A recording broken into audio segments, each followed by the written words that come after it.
Admission complete হয়েছে শানাকা medical college দুর্গাপুরতে। যাদের নাম্বার এরকম বর্ডার লাইন বা এটা খুব কনফিউজড, যারা চয়েস প্লাস হচ্ছে সাজেশন দেওয়া, শুধু আমার প্রাইভেট কলেজ, গভর্নমেন্ট কলেজ, তার সঙ্গে বাইরের অনেক টেকনিক্যাল বিষয়ও থাকে। ডকুমেন্টস যেমন যেমন বলেছে সমস্ত কিছু করে রেজিস্ট্রেশন করা থেকে শুরু করে আমার মেয়ের সঙ্গে মাঝে মধ্যেই কনভারসেশন করে ফিডব্যাক দিয়ে এটাকে একটা জায়গায় স্টেজে নিয়ে গেছে। নমস্কার, গুড আফটারনুন। আমার সঙ্গে আজকে বসে আছেন তানিশা চৌধুরী বাবা, যেনার এডমিশন কমপ্লিট হয়েছে শানাকা মেডিকেল কলেজ দুর্গাপুরতে। First of all congratulations, thank you so much যে আপনি এখানে আজকে আমার সঙ্গে এই জিনিস নিয়ে যুক্ত হলেন। প্রথম তো আপনার থেকে জানতে চাই যে আপনি শিক্ষা বাইরে কোথা থেকে জানলেন স্যার? ও যেদিন পরীক্ষা দিল, ওর হিন্দু স্কুলে পরীক্ষা ছিল, সেখান থেকেও আমি ব্রোশিওর পেয়েছি এবং আমি সেটাকে স্টাডি করেছি।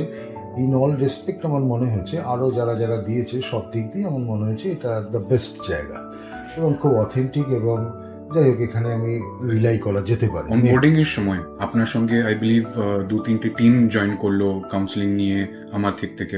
এইসব যদি আপনি একটু খুলে বলবেন যে কত হেল্পফুল ছিল এইসব টিমস। এবং প্রথম দিন আমি দেবুবাবুর সঙ্গে একটু কথা বলেছিলাম অ্যাজ এ কাউন্সিলর, ওনার সঙ্গে একটু কথা হলো। মোটামুটি উনি আমাকে একটা অ্যাসেস করে যে নাম্বারটা, তাতে উনি বলেছিলেন যে আপনার কি কি প্রসপেক্ট হতে পারে, কি কি জায়গা।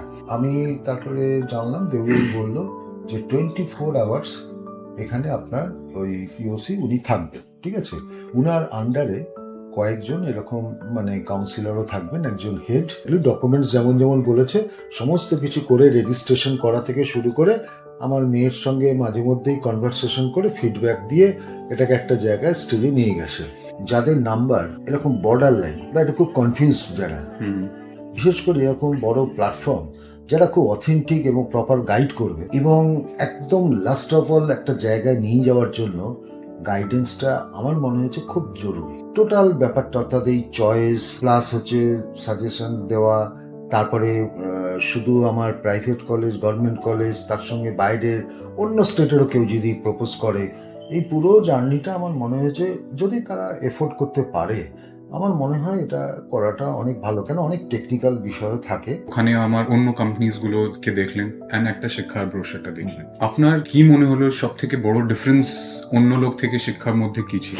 যতটুকু আমার মনে হয়েছে ওই যে ব্রোশিওরে তার যে সমস্ত ইনফরমেশনগুলো যা যা ছিল, সেটা আমার কাছে খুব ভালো লেগেছে সব দিক থেকে। একটা এডুকেশনের ব্রোশিওর, তার প্রিভিয়াস ইয়ারের সমস্ত ডেটাগুলো থাকবে এবং যত রকম দেখেছি তাতে আমার কাছে খারাপ লাগেনি।